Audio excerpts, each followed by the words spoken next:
Here's why cultural diffusion matters for a more united world. When you're walking by and you see a person, let's say of another nationality or another race or religion or any kind of group that you're not familiar with, there's a sense of you and the person being distant. Like maybe you might start to develop opinions about them. It's natural, it's human because we have that other tribe reaction.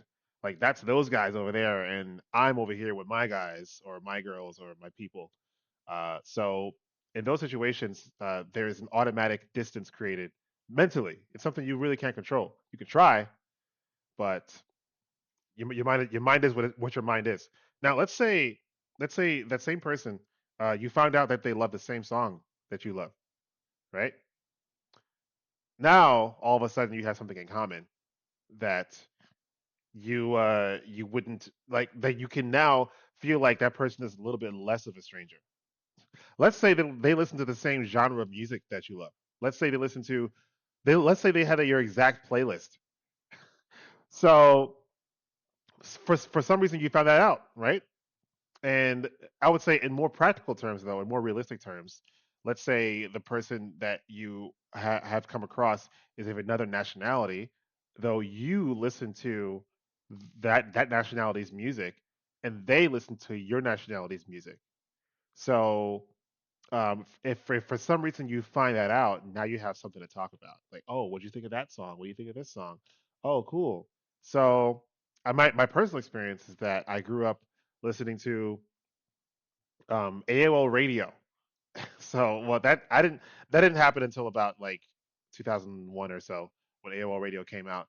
So there were many different the way that they separated genres was extremely specific. It was quite interesting. So I found the Bollywood channel, which was very cool. And my reaction to this music was that it was definitely weird, but I could get into it. And eventually, I started listening to the Bollywood channel every day.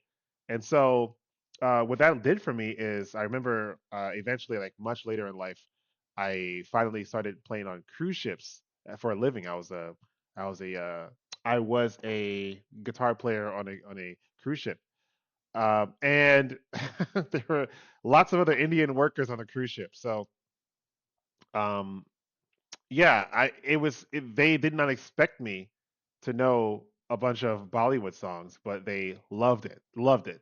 So it was easy. It was an easy way to make friends with them, and I would say the same for a few other nationalities because by that time I had already started listening to music from other nationalities, and uh, and oh, there were many nationalities on the cruise ship that were working on the cruise ship. Like I think probably like 50 of them.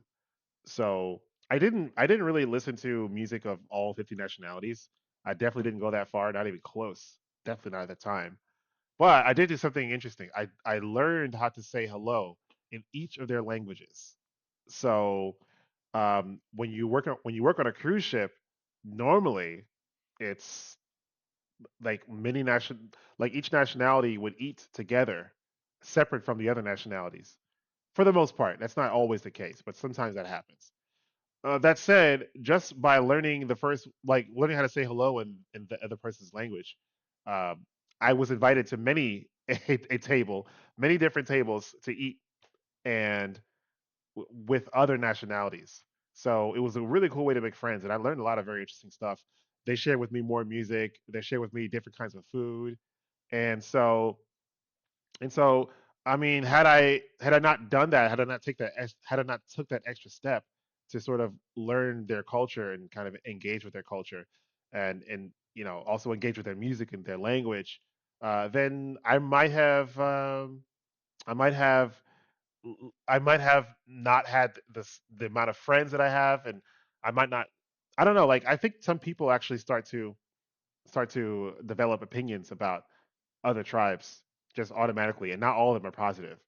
And I would say that because of culture diffusion, I had developed mostly positive feelings toward many other cultures, and that's something that we can see throughout history. That that if I would say adjacent cultures, sorry, if adjacent lands, people like lands that are next to each other, if they listen to the same music, or they exchange music, or they exchange instruments, or they exchange food, then people will just become friendlier to each other. And in the absence of that exchange, it's easier for war to happen. It's easier for conflicts to happen. So I would say that's the reason why cultural diffusion is like it really matters for a more united world, because as we share culture, we also share space, and we also share love, and we also share unity. So yeah, that's why it matters. So thank you for listening. And yeah, keep expanding your mind and participate in culture diffusion today.